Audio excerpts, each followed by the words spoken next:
introduction to the Bible and to Lutheranism and to this concept of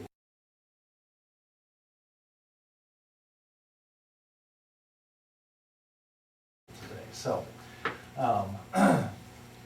to introduce you to the Bible, I just want to talk with you about it a little bit.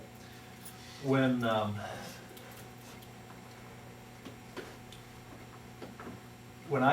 I was a senior at the University of Florida, and I was a math major, and the final sequence for a math major was a class. They couldn't come up with a good name for it. They just called it mathematical analysis. And what it was, well, I'll tell you how the class started. The first day of class, the professor started with this.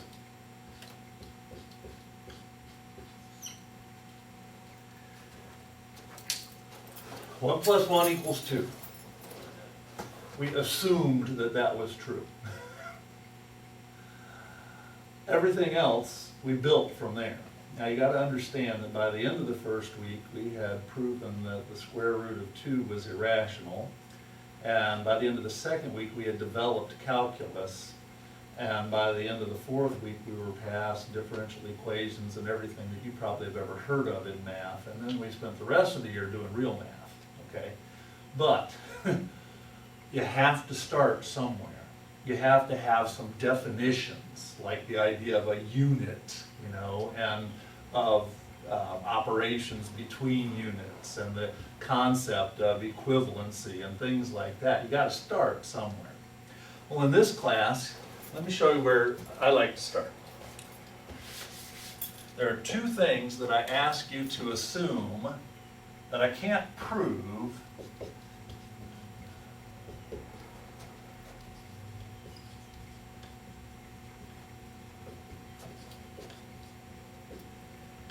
One, there is a personal creator God. I can't prove that to you. There have been attempts over the centuries to prove that God exists. And every one of those attempts is convincing to the people who believe that God exists. And it doesn't convince the people who don't believe that God exists. That's not a proof. Okay? 2,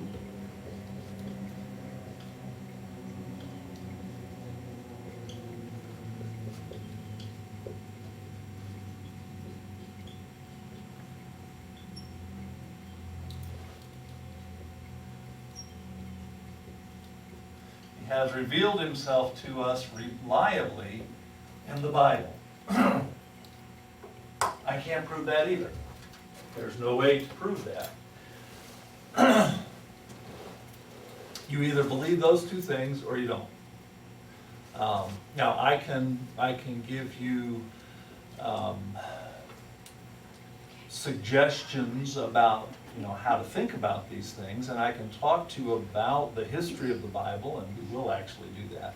But I can't prove to you that the Bible reliably tells us the truth about a creator God who is personal and who exists. If, however, you'll grant me those 2 assumptions, I'll prove everything else we teach in the class. But I got to have a foundation to stand on. So, that's our base. Those are our 2 what are called presuppositions.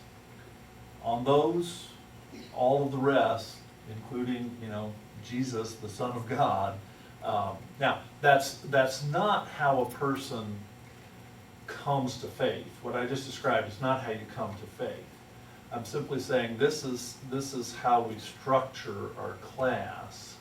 And when you go back and think about your faith and look at it and examine it, you realize that underneath it there are these 2 unprovable truths that without them you wouldn't be a Christian. With them you are. So, all right. Well, so if in fact, as we believe, God has told us about himself in the Bible, then we got to go to the question of what is the Bible. And that's why I've brought the Bible with me today. What I have in my hand here is a Hebrew Bible, which is the Old Testament. These are the books that were Bible to Jesus and the apostles when they lived, okay? And you'll notice that when I show you the first page of it, I'm at what looks like the back of the book. That's because Hebrew reads from right to left instead of left to right, and it looks kind of odd. In fact, let me pass around to you the first page of Genesis and the Gospel of John, and you'll see how odd it looks. The Old Testament was, excuse me, was written. Did I give you enough of them? I've got more here. So, the Old Testament was written down between about 1500 BC and 400 BC. And this is something that I like to do just to get everybody kind of oriented. This is the mathematician in me, but it's a very simple thing to do. You can take any piece of paper and draw a line on it, and take your line and try and mark the middle, okay? And we're going to say that this end of the line is 2000 BC, and this end of the line is 2000 AD. Okay? BC meaning before Christ, AD meaning Anno Domini, year of our Lord. And in the middle, you would have Jesus.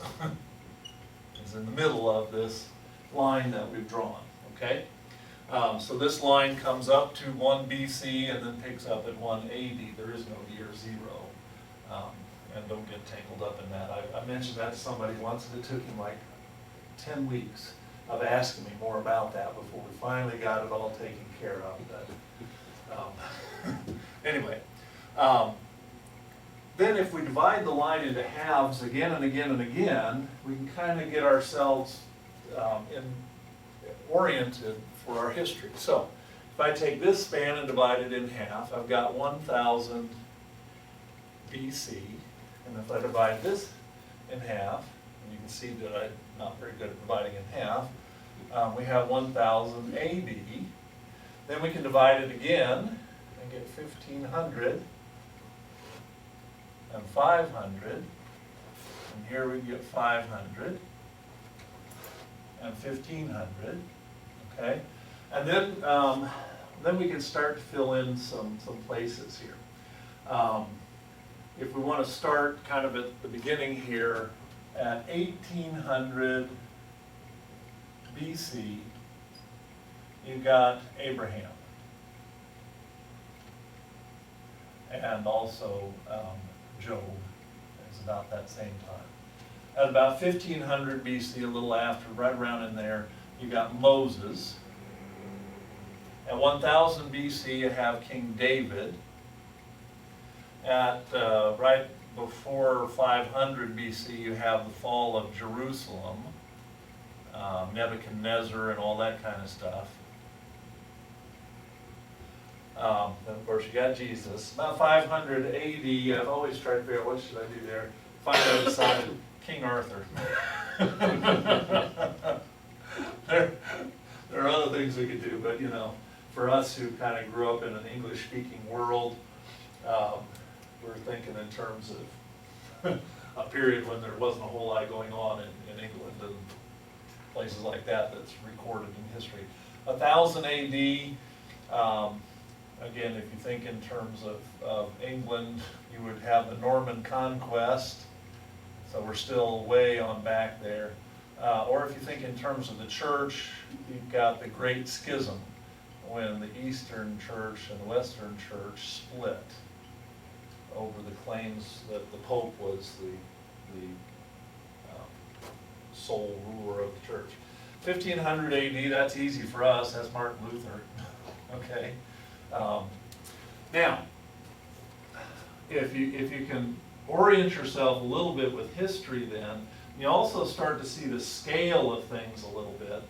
Of course, you go way back here, you got creation itself. stories that precede Genesis 11, the flood, the Tower of Babel, those kinds of things. Okay, those are off our charts here. But then, divide this in half again, 250. Divided in half again, 125.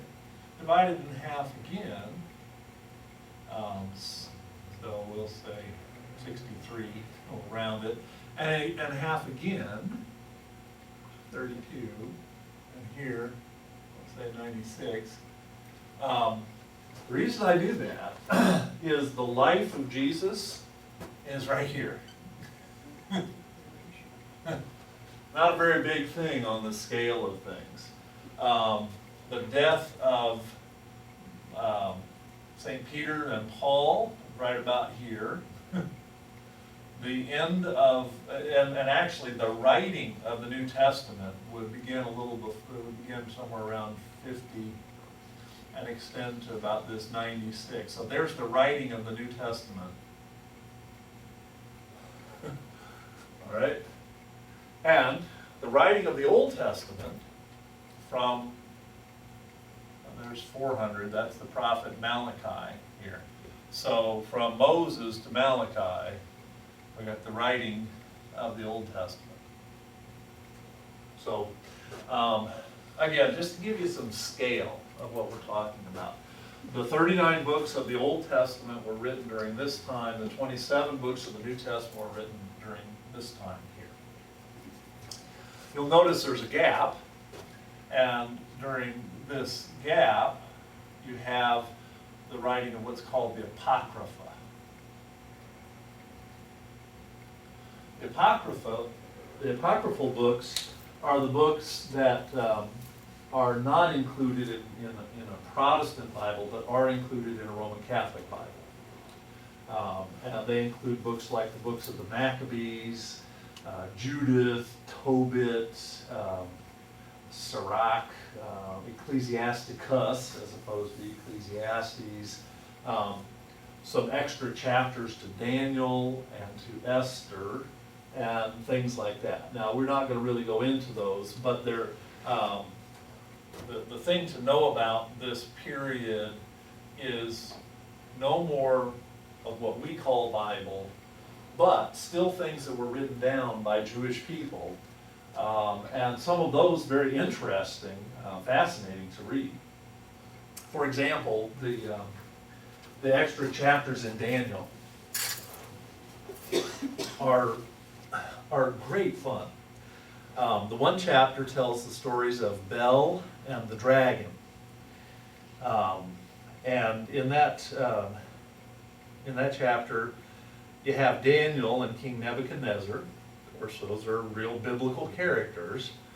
But Nebuchadnezzar comes to Daniel and he says, Daniel, you know, we Babylonians do have a God who really does stuff. And his name is Bel. And every day the priests feed him. They bring all kinds of food into his temple, and then they shut the doors for the night, and the next morning all the food is gone. And Daniel just kind of chuckles to himself. He says, show me this. So they go to the temple and of Bel, and there's the god Bel in the temple. And the king shows him everything. And Daniel says, well, let's kind of, I'd like to see this.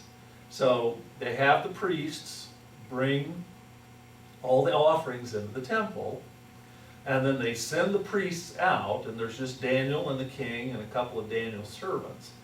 And Daniel has the servants just sift some fine ash all over the floor of this temple. And then they leave the temple, and the king, they close the door, the king puts his seal on the door, and they go home for the night. The next morning they come back, the king is there, Daniel is there, they unseal the door, throw open the doors, and Nebuchadnezzar says, look, Daniel, see, I told you he's a god, the food's all gone. And Daniel just laughs. And he says, well, if he's a god, whose footprints are all over the floor here? Sure enough, there's footprints all over the floor of men, women, and children. Well, then the king forces the priests to show him where the secret doors are, that they've been coming in at night and eating all the food with their families and leaving the next day. Now, it's a great, entertaining story. But if you read that next to the rest of the Bible, you say, that ain't the same. You can just tell it as soon as you read it. The same with the rest of the apocryphal books. Entertaining, sometimes very edifying, certainly interesting, but it's missing something. And the reason I talk about that so early on is the thing that it's missing is the inspiration of God, the Holy Spirit. The real Bible, when you read it, does something to you. It gives you this sense of, I'm reading the truth. And it doesn't do that just because it's great literature, which it is unbelievably phenomenal literature. If you just study the Bible, I don't know if you guys ever had classes, the Bible as literature. Oh my goodness, the Psalms. You know, imagine poetry 3,000 years old that is moving in translation. You know, if you've ever tried to read like French poetry in English translations, like, you know, what's this, you know. So it isn't the great literature, although it is great literature, that's not what makes you feel the way you feel about it. There's actually the movement of God himself through the words of the Bible that causes you to say, I'm reading the truth about God. And you don't get that in the Apocrypha. And that's why it's called the Apocrypha, by the way, or why it's separated out, is because it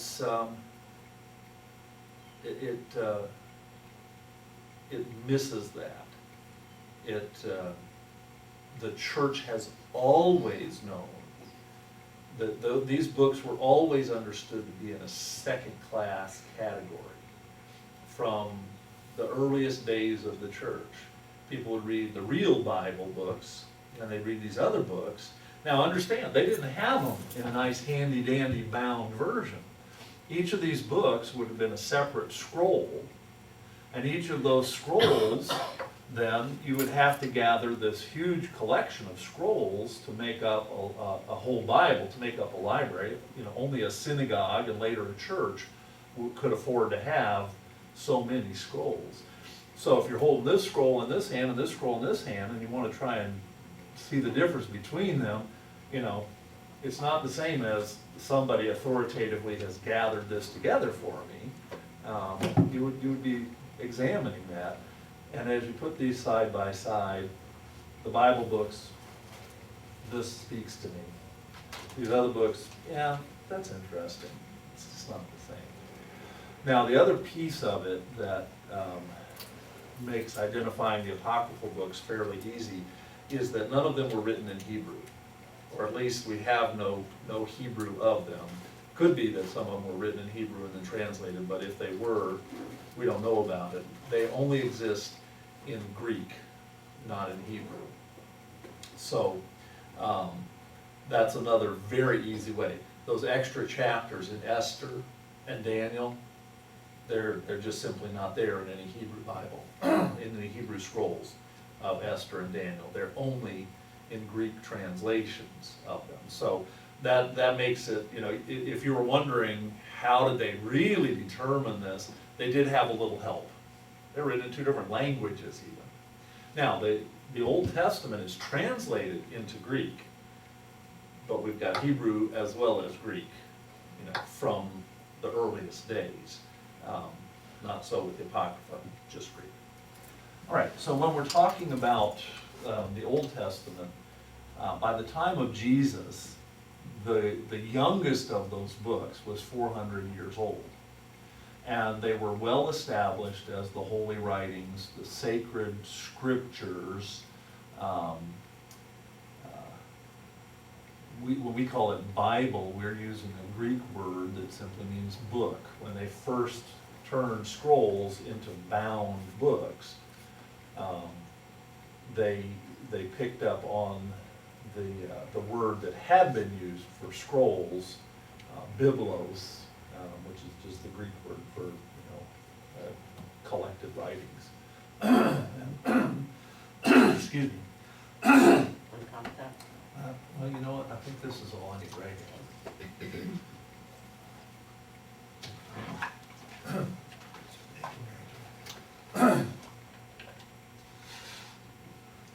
While you're at it. I'll have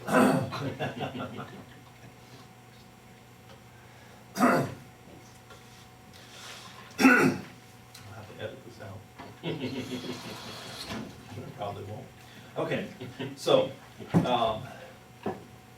when Jesus went to synagogue with his family, this is, what's in here, although in scroll form, was what they had. And when the apostles said, it is written in the scriptures, as we read it in our New Testament, this is what they were referring to. Let me show you a little bit on that piece of paper that I gave to you. On the side that says Genesis, which is the only English-looking word that you see there, although actually it's not English, it's Latin. There's no English in this. The Hebrew, as I said, reads from right to left. So you see chapter 1, verse 1 over on the right-hand margin instead of where you would expect to find it. The things that look like dots and dashes, and little circles and things like that, those are the vowels and the punctuation marks, or even the accent marks in some cases. And the other stuff, those are the consonants of it. So when you see right next to the word Genesis, you see those things. Those are consonants without any vowels. And if you look at the first word in chapter 1, verse 1, you see those same consonants, but now with their vowels and accent markings. So this Bereshit is Hebrew for in the beginning. And I'm not going to teach you Hebrew, but let me just show you a little bit. The very first letter has a little dot inside of it and two dots underneath it. Do you see that? Okay, that's the B consonant. The little dot inside of it tells you that you pronounce it B rather than V. Okay, those two sounds are very closely related, and if without the dot you would say V instead of B. Okay, it's voiced the same, but you do your lips differently. And the little two dots underneath it are what we would in English call a schwa, that little upside down E that makes the sound. Okay, so that's B. The next thing you see is the R consonant, and then two dots underneath that are an A sound, so B, re. The next letter is pronounced, I'll do that for you again, it's pronounced. I know that doesn't make sense in English, but the word is actually Bereshit. It's a glottal stop, and we just don't do that in English. Actually, I think Cockney English does do that a little bit. If you went into the right part of London, you might hear a little of that glottal stop in there, but you don't hear it too much in American English. So the next letter, the little dot on the right-hand side of the letter, instead of being on the left-hand side, tells you that's sh rather than s. Okay? And then underneath, the little dot that's next to the dash is a kind of an accent thing, and the little circle over the top is, I think, just where you rest your pointer when you read in Hebrew you have a little wooden or ivory or bone or pointer, and you point to follow along. I think that's what those are for. I didn't listen close enough that day in Hebrew class in 1977. So anyhow, the little dot underneath is the I sound, and then the next little tiny consonant is kind of like our English Y, and then the last letter is a tau sound. So Bereshit. So Bereshit bara Elohim et hashamayim ve'et haaretz. In the beginning, he created God. Now, what that means is, they put the verb in front of the noun instead of afterwards. So God created. Eth is the direct object marker. So the thing he created is the heavens, and the little letter there, but is and again direct object marker, and the earth. In the beginning, God created the heavens and the earth. Now, the reason I go through that little exercise is to point out to you that the Bible that you have in front of you in English is not, you'll hear people say, oh, well, it's a translation of a translation of a translation. That's not true. What you have in front of you, whether you've got an old King James Bible or a New International like this, or a New King James, or a New American Standard, or the English Standard Version we use in church now, what you have is scholars who know the Hebrew language, passed down to us down through the centuries by teachers, teaching teachers, going through and looking carefully at the Hebrew itself and translating that into English. So don't let anybody tell you it's a translation of a translation of a translation. It's simply not true. Where that comes from is the Roman Catholic English translation that was used for many years before the Jerusalem Bible came out was actually based on a French translation that was based on the Latin Vulgate Bible. Okay, so there you did have a translation of a translation of a translation, but among Protestants that has never been the case in our English Bibles at all. We've always worked with the original texts translated into English. Okay. So when we switch over to Greek on the other page there, and this is where you don't get, it looks like you see one English word there, kata, although it's not an English word, but at least you think you can pronounce it, and that is how you pronounce it. After that, it gets pretty dicey for you. That's kata Ioannein, according to John. So this is the Gospel according to John. This is the first page of the Gospel of John. And I'll just read off to you. In arche ein hologos, kai hologos ein proston theon, kai theos ein hologos. And if you just go through and translate that, in the beginning was the Word, and the Word was with God, and now here the word order looks kind of weird, and God was the Word. However, because word order in Greek is not done the same as English, it's done for emphasis. By the cases, you can see that what it's saying is, and the Word was God, and that's how it's done. It's God. Okay?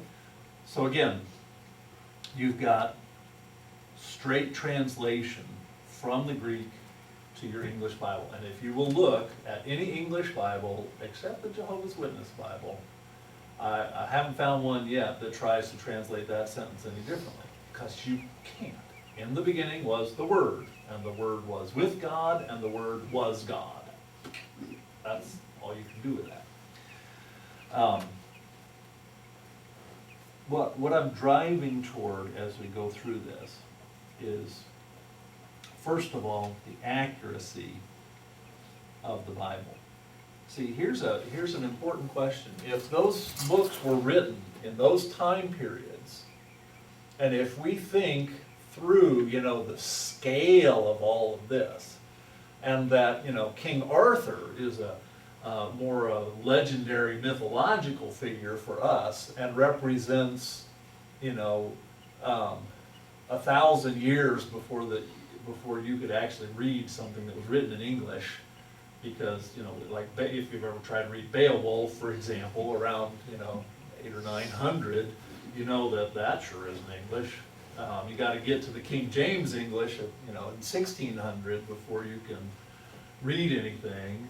really well in English, and even there, it's like, what is this these and thous business? So if that's kind of the scale of things, and we're talking, twice past that, then how can we really know about that stuff? And the answer is that we have these texts that we know date from way back there. We'll talk about that in just a minute. And from these texts, we make direct translation into the language that we speak today. So, let's talk about what we actually have, the pieces of parchment and papyrus and animal skins that we actually have, because it didn't come down to us like this. It came down to us, like I said, in scrolls in the earliest days, and then came into bound books. With the New Testament, we have approximately 5,000 ancient copies, some bits and pieces, some whole Bibles, in Greek and in some of the early languages that the New Testament was translated into. The oldest fragment we have of the Greek New Testament is a piece of the Gospel of John that's been pretty reliably dated to about that 125 AD figure there. So within the lifetime of the people who knew the Apostle John, we've got something copied during that time period. The first complete Bibles we have would, in Greek, would date from here, right in the 4th century AD. And if you want to, you can go to London and walk into the British Library for free and look at Codex Sinaiticus, a copy that was written early in the 4th century and found on Mount Sinai in a monastery by a German count who was searching for ancient manuscripts, and who found one of the monks lighting the fire with a very old looking piece of paper. So we're missing a few pages of Codex Sinaiticus, because that's what he was lighting it with. Yeah, one of our 2 oldest whole Bibles in the world. Well, just old Bibles laying around, What are you going to do with them, right? Now, the reason I tell that story is because it is very remarkable. That isn't how old Bibles were treated. They were always, would you take a Bible, even, I don't care how old it is, how many of you would take it and throw it in the trash? You just can't do it, can you? Just can't do it. It's kind of like, it's more than an American flag, you just couldn't do it. Down through the centuries, what would happen was a church or a synagogue would have a storage place where they would put their worn out copies of the Bible, the scrolls, and those storage places, in warfare or things like that, places got burnt down and stuff like that. But we have had access to a few of those storage places that were buried somewhere and then rediscovered later.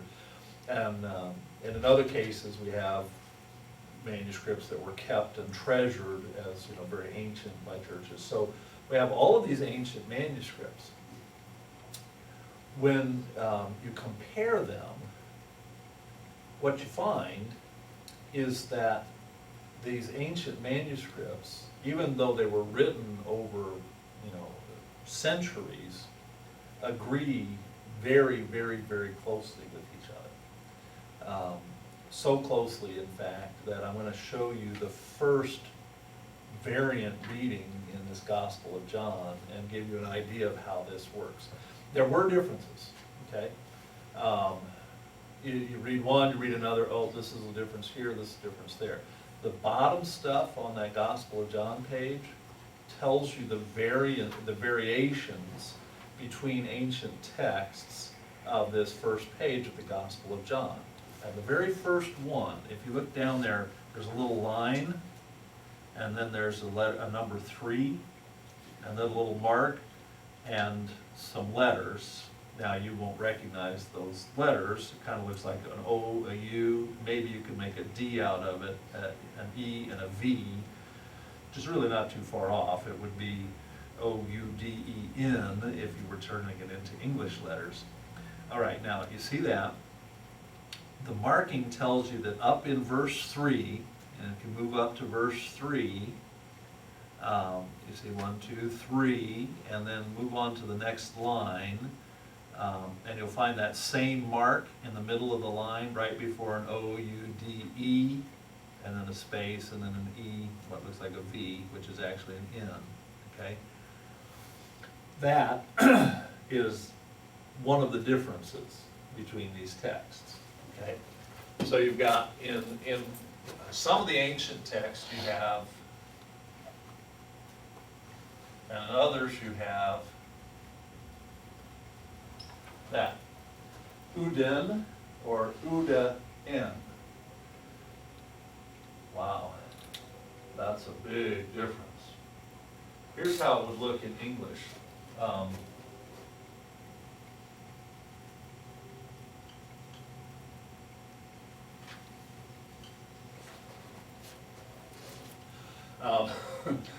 One is a contraction, and the other is, you know, it's kind of like, you know, if you wrote can't as opposed to cannot,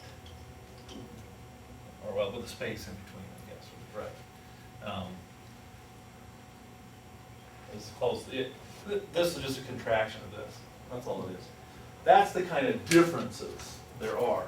In other words, the people who copied down these worn out scriptures so they would have a new one, or copied down from a fresh copy so that they could spread it to other churches, were very careful.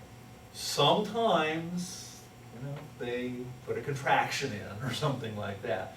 Sometimes their eye would skip past a word, or, you know, because, oh, and I should mention, what we've got here is all divided into words. They didn't divide them. They just wrote it straight on through. So imagine that not only are, you know, is this going on, but all of the letters are always right next to each other. So that kata yuaning there would look,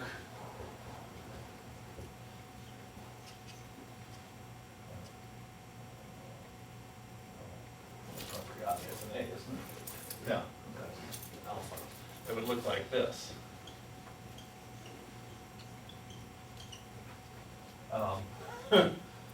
You could see how it would be, and sometimes, you know, a combination of letters between one word and the next will pretend, at least, you know, like that might actually make a word, when in fact it's supposed to be done like this, you know.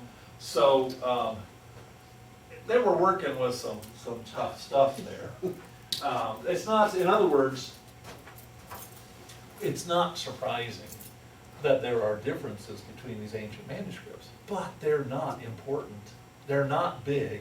They're not, you know, a doctrine or something. It isn't like one of the ancient manuscripts says Jesus was the Son of God, and another one says that Jesus was a donkey, you know, or it's just, you know, or one of them said, well, you know, the old joke about the abbot in the monastery has been studying one of the ancient manuscripts, and all of a sudden they hear him just yell out and then start sobbing uncontrollably, and they go in and they say, "What's wrong? What's wrong, Father? What's wrong?" And finally, all he can get out is, "It says celebrate with an R. Celebrate." You know? Okay. You got me there? Anyway, you know, that would make a very significant difference. But it isn't like that. We don't have anything any Christian doctrine that rests on something that could be a mistake between one version and another. When I said to you that God has revealed himself reliably to us in the Bible, then it's not just that the ancient people who wrote the books down really were hearing God speak to them, but it has been remarkably carefully preserved for us down through many, many, many centuries. And you would have to even say miraculously preserved for us, because with these 5,000 ancient copies we're talking about, don't forget that during these years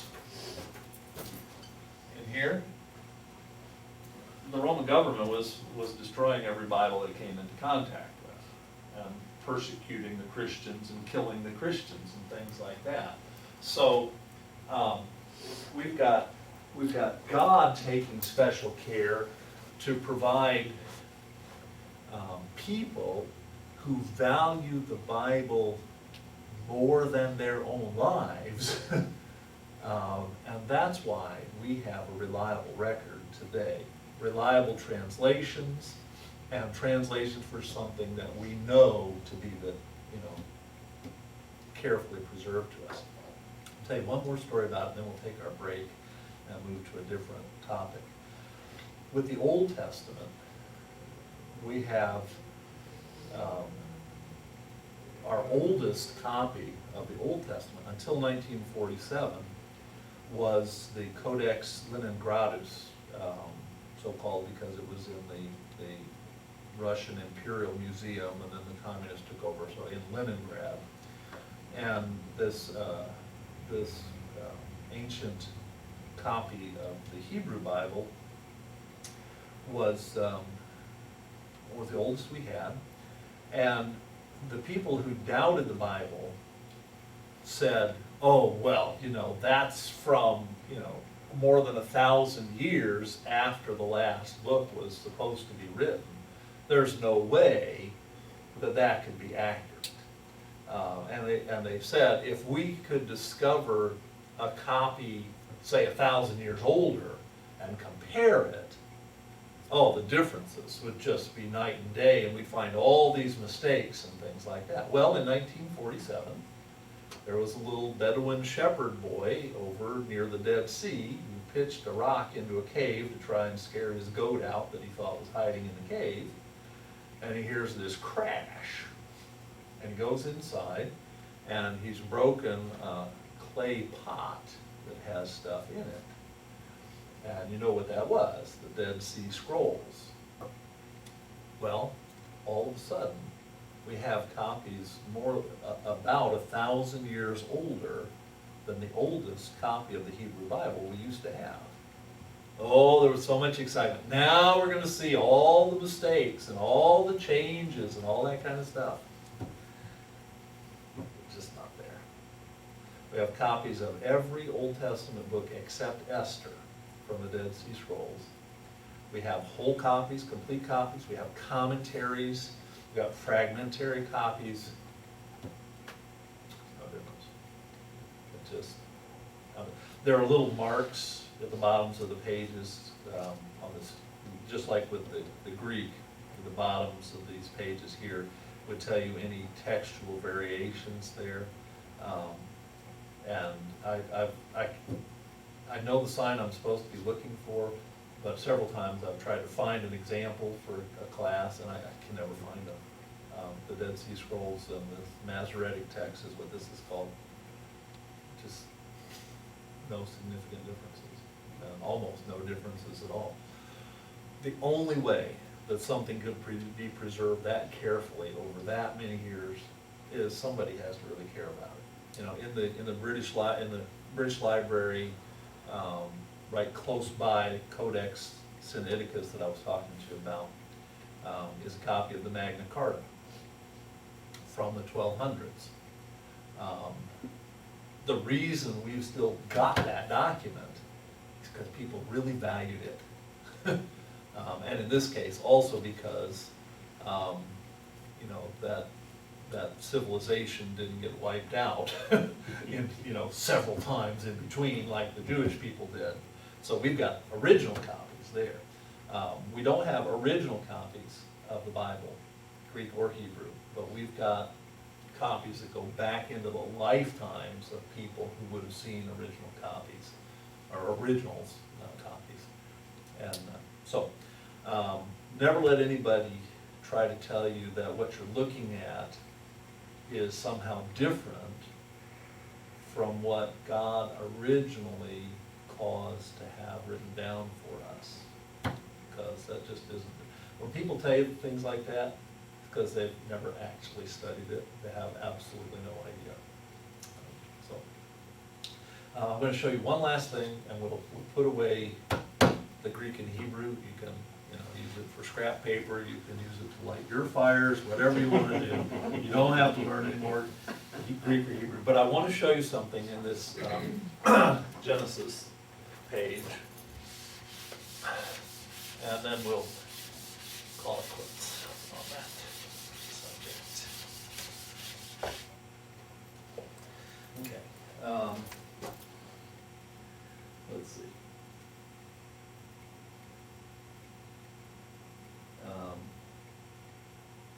Okay. Can you see the third line down? You see the number 3, and then you see a bunch of gobbledygook. Okay. Well, the first 2 words there say, and God said, and said God. Okay, and then look at the next 4 words there. You got Yehi, or, okay, and then it says Yehi, or. Okay? Now, of course, that doesn't mean anything to you. Well, there's no dash. All right. Here's the deal. That's what you have in your English translation as, and God said, let there be light.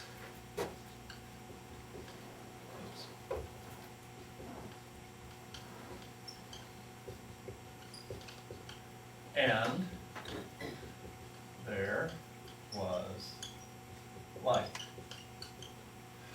Now, that's pretty impressive even in English, but in Hebrew it impresses me even more.